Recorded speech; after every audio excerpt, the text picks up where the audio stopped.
So our next item is to invite on board Madam Audrey Mnisi Mireku, Ghana Association of Banks, to do a short presentation on online financial malpractices and cybersecurity issues. Are you here, Madam Audrey? All right. Put your hands together for Madam Audrey. She makes her way up here. Very important concept about cyberbullying, bullying and online malpractices, and it's important that we all pay attention to this session. We're actually getting to the end of the program so soon, yeah.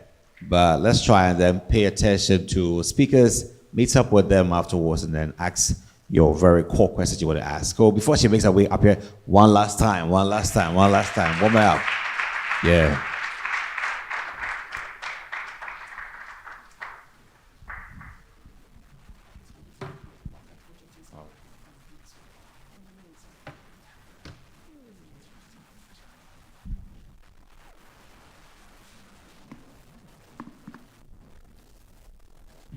Just a little bit. We have slides, so I'll hide a bit.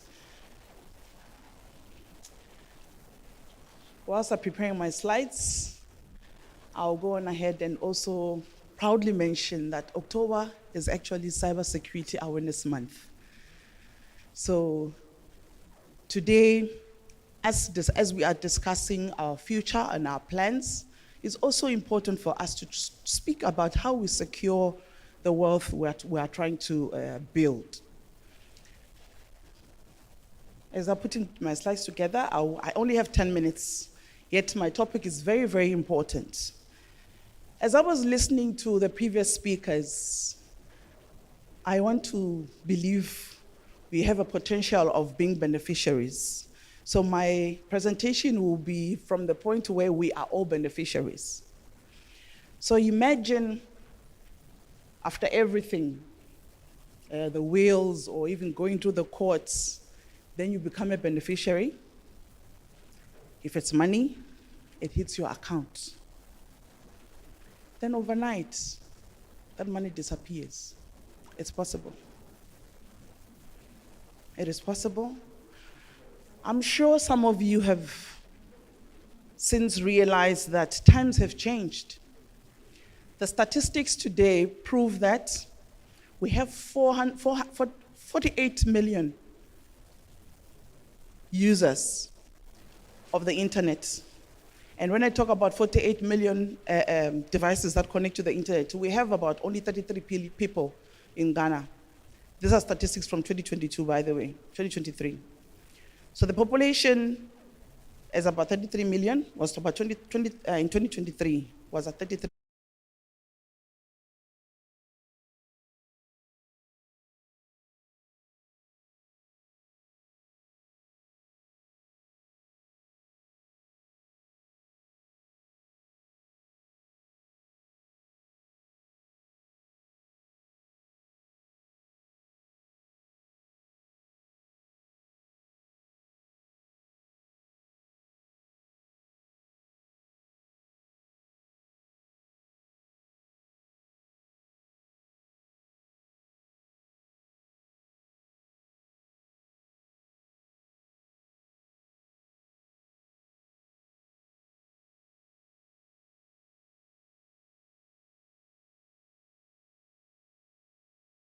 Money as well.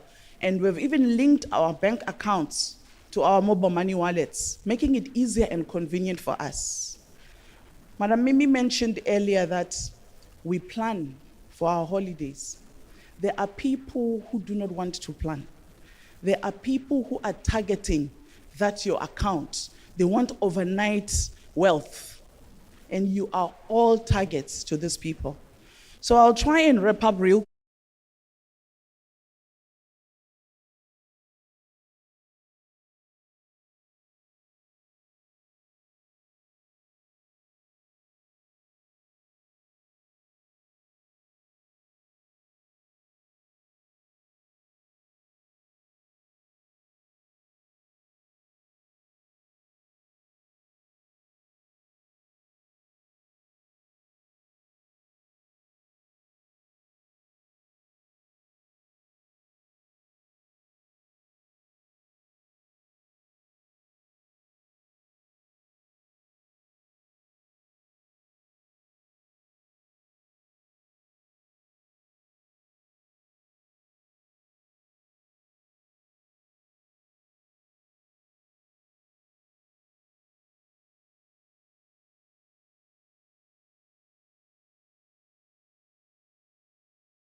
The people who want to get access to your wealth don't use any hacking tools, but rather they call you, they entice you, they get you excited about investments, about doubling your wealth.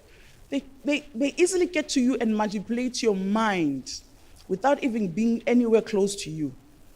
That is when they get to steal your data, which what we use as bank. We give you your PIN and your password. That is how we authenticate that you are who you say you are. But if this data gets onto the wrong hands and is being used by these individuals, there's no way your insurance company will know that they are not who they claim to be.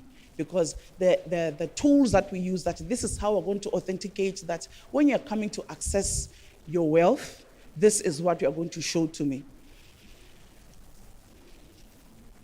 We're always all carrying mobile devices. We need to know what is on the previous slide, please. As we are doing banking, as we are doing our communication, our chats, we're all carrying mobile devices.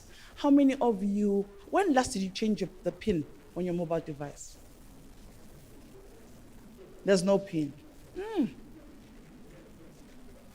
On that your mobile device, you have Google, that when you forget your PIN anywhere in those secure platforms that we have secured as your bankers, as your insurance companies, your chats with your lawyers, everything is on that mobile account, on that mobile device.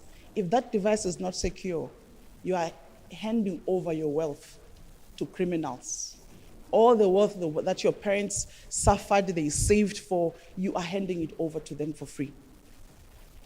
There's credit card information. You have your mobile app there, right? Get to your mobile app, I can easily get your account number. There are your phone calls. I know who you are talking to. You have your name and your address. Some of you have even saved your digital address on your phone. Your locations. I know where you go and where you are at any given point in time. You can easily become a target. I mentioned your bank account details, your contacts. I'm sure some of you have received messages from your contacts claiming that they need money, they're desperate, they are somewhere, and you're like, oh, it's Mr. Iwa, he needs money real quick. Then you send it. Why? Because they've compromised his device, they've got into his contacts. And because by nature as people, we are trusting, it is very easy. In this room, if I can send one message and claim I am who I am and a contact that you know, I can get at least 10 people to fall for that.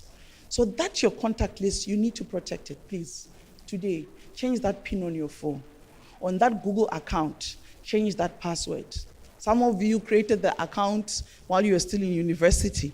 Change that PIN today, because all your backups, remember when you forget your password, they have to send you a link. It is sent to that Google account. And if I compromise that Google account, I have access to all the other, even including your bank apps, because I want to send you a link, right, which will go to Google. So change that account password. It's very, very important. Where are we?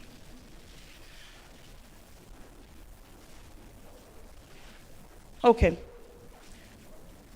What are some of the risks that are out there that want to take advantage of you? You have the online fake shops.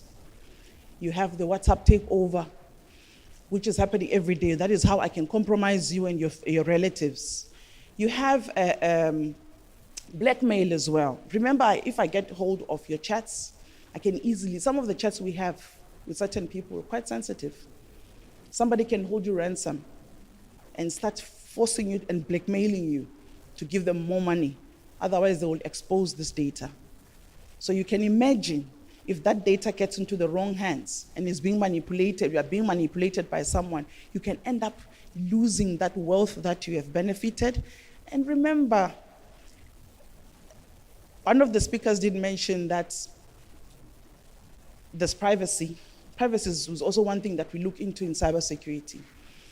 As you are going on with your daily life, these people are profiling you. So it is very important for you, as you go about it, to try and keep your data safe, be mindful of your digital footprint, what you share about yourself. Because honestly, If I go outside and I look at the cars or I look at your shoes, I'll be able to tell how much you have. Or, yeah.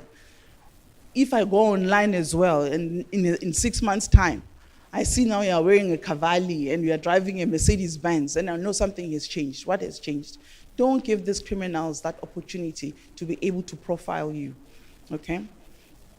So what are some of the ways that we can help by staying safe online? It's very important that that mobile banking app that you have,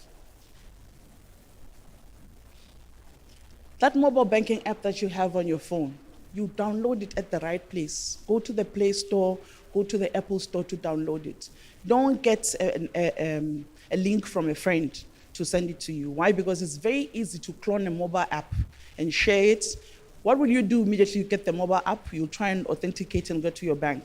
That is when they'll harvest the data from you, then they'll send it to somebody else. They'll have a copy of your data. And what you do as a hacker, immediately I get that data, I'll quickly log in and change so that you do not have access. I own it now.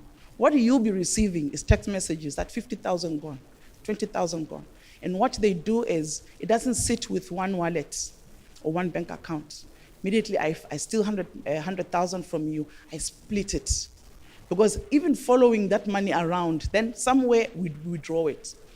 Tracing it back, finding out what happened and how, it is very difficult because in most cases, you had handed over your PIN to these people. So it's also important for us to back up the data on our mobile devices, and we should avoid just connecting to the internet anyhow and anyway. This free internet, there are tools that are constantly looking out for sensitive data, collecting that data. Sometimes we just collect all the data, then they filter. What do you think is important? Then they work on that. It's a good thing that Bluetooth technology is no longer that active. For somebody who still uses Bluetooth, it would pain me to know that people are still using Bluetooth. But in the house, when you're playing with your stereo, connect your Bluetooth. Immediately you are not connected, let it disconnect.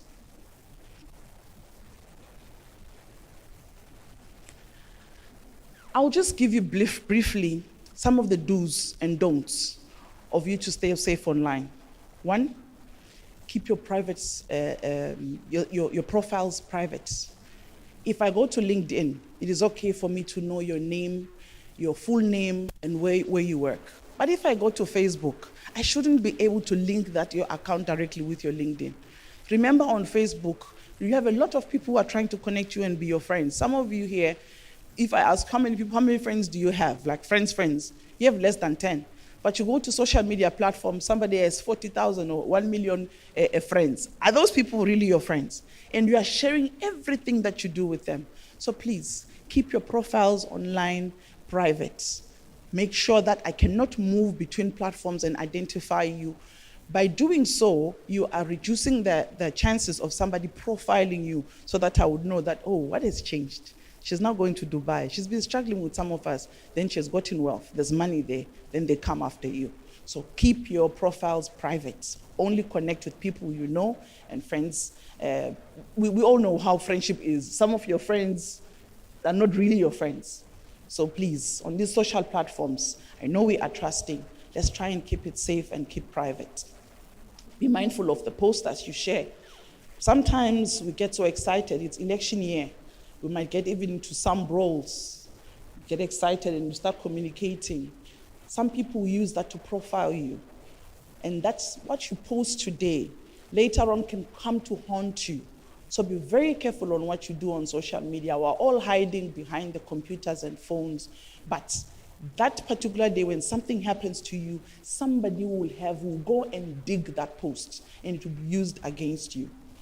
Also, it's election year. Let's respect people's privacy and opinions and things. If they believe in this, okay, that is what you believe in. I will not get into that argument with you. I know what I believe in, okay? Because that can also come back to haunt you.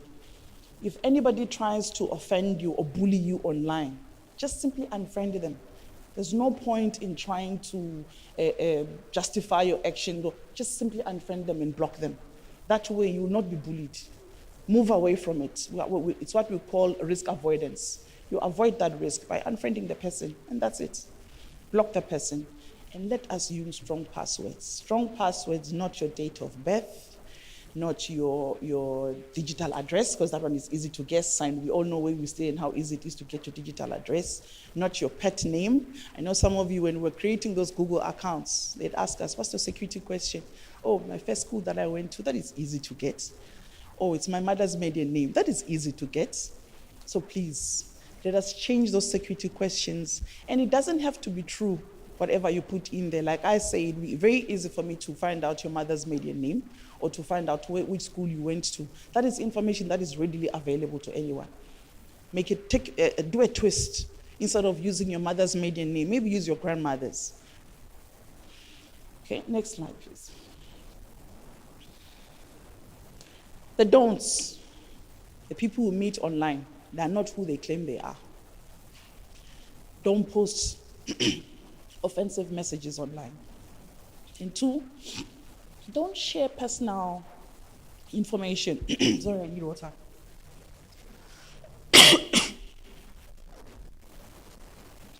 Don't share personal information online, something that will easily identify you for who you are. It's very important. You find that some people are posting their Ghana card online. You know how sensitive that document is. You know how troublesome that document can get you. You know how many doors that same document can open for you by just presenting that document. And that document is easy to forge, because some people think that once they see it, that is it. You look at your face, you look at the name, you are claiming who you are, you're coming to claim your benefits, right? You look at the face, you look at the name, it matches. Us as banks, we've gone beyond that, which is why when you're presenting your Ghana card, we'll take your fingerprints. We want to go back to the National Identification Authority database. Let us see the picture that is in there. Does it match what is here? You know? Not everybody does that. So please, keep that Ghana card safe. Today I can take the Ghana card, go and register another mobile device, another SIM card, and start committing fraud under your name. You see? So please, that Ghana card is very, very, very, very, very, very, very important. Keep it safe. Don't be playing around. Or if somebody else wants you to use your Ghana card as a testament, also try and keep it, don't share it with anyone.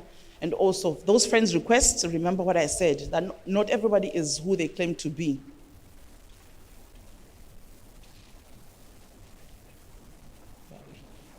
It's also important that we keep our real photos and even the information we keep on our mobile devices. It should only reflect a situation whereby if the device gets into the wrong hands, you're not going to be embarrassed.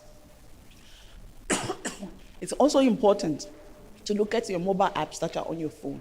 What permissions do they have? Why is your calendar, I have access to your camera? Why does it have access to your microphone? It's easy to do a script and send it to you via WhatsApp to say that every day around 7 p.m., switch on his microphone. I want to listen to all his conversations. I don't want to scare you. All I'm trying to say is what you see out there online is not what it seems to be. Try and keep your mobile devices safe, because it is testament that mobile devices are what we use every day, be it accessing our online shops, be it paying our bills, be even receiving our important documentation. Your university results, we receive them on our mobile devices now. So please, let's secure those mobile devices and let's share very minimal about ourselves online. Thank you very much. Hands together for Audrey. That's a very, very informative session. You can do it better. Put your hands together for Audrey. Okay, we'll take questions. Can we do some questions? A few questions? Yeah, 2 questions. Oh, 2. Just 2 questions, all right? 2 questions. All right, have 1. Okay, so thank you very much for that presentation. I loved it. My question is that you've told us what we should do to prevent such harm. What if we've done all those already? Like we've we've engaged in all those harms already. What should we do to stop it? I mean, we've friended strangers on Facebook already. We have these passwords. What should we do? Damage. Quickly go and unfriend those people. Go and unfriend them. As a young person, another thing what I've realized is that you've also shared certain pictures with certain people. Withdraw those pictures. Go and get those pictures. Those are the pictures that will make people blackmail you. Go and get those pictures before, and make sure that going forward, you don't send those pictures. Ladies, if you want those pictures, do not send them, because you do not know who has access to his mobile device. What I share with you, I have the PIN, I have the password. You don't know who has access to the other person's mobile device. If anything happens, I'll go back to the banks. You realize that maybe you've even shared your PIN by mistake. Somebody called you, pestering you, and you decided to share the OTP, what we call the one-time password. You know, when you're logging onto your mobile device, on your banking mobile apps, we normally send an OTP. Then somebody will force you or curse you into sharing that. Immediately you realize that has happened. Call your bank. If it is your Momo account, call the telco and let them know that this is what has happened. Please freeze my account. They have 24 hours to do that without any documentation, whereby maybe you're going to go for a court order or for the police report. Within that 24 hours, remember, money moves very fast, and when they move this money, it spreads across. And it becomes very difficult, especially where they're going to withdraw it. And insurance does not cover that money. Okay, thank you very much. My name is Rosalind from the University of Ghana. And please, I wanted to ask, you see, we the youth, we mostly go on sites, let's say the visa sites, the Canadian visa sites, to input our informations. And then sometimes we input our phone numbers and things, not knowing the negative impact of it. So when we send it later, then we realize that the site is fake. So after doing that, what do we do? Like, because we've already sent the information. What do we do after that? We pray.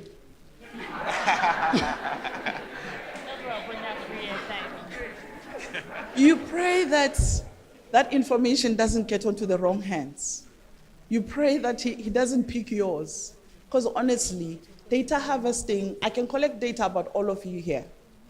You know, what you are praying for is you shouldn't be the target when they get that data. Because honestly, like you say, you're applying for visa, you might even go to a cafe where you have no control over that machine if it has been updated. Who else has access to that machine that you left, that data you left on that machine? Or even on the receiving end, there could be other employees who are malicious, who take that data and use it against you. Yeah, you pray. Once the data gets into the wrong hands, you don't know what they will use it for. So it's very, very important that at least the data that is with you, within you, on your mobile devices, you have the securities. And you also cross-check. You look at the website that you are visiting. How secure is it? Where did you learn about the link? Don't get the link from your email.